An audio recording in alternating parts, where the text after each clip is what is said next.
रामकृष्ण हरी.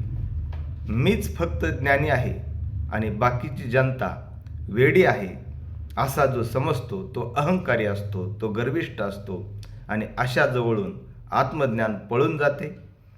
जसा समुद्र आपली सीमारेषा ओलांडत नाही, तसं ज्ञानी माणसानेही आपली सीमारेषा ओलांडू नये.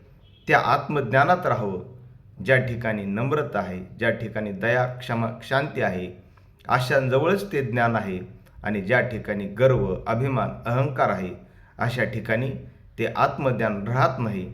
हे सांगताना संत शेख मोहम्मद महाराज एका ओवीतून म्हणतात, मी एकच जाणता जन मूर्ख वेडे, हे जेथे उमटो लागे वाडे कोडे, तेथून शीघ्र आत्मज्ञान धडपुडे पळून या जाये. आणि मग ज्या ठिकाणी अहंकार आहे अशा ठिकाणापासून हे आत्मज्ञान पळून जाते. रामकृष्ण हरी.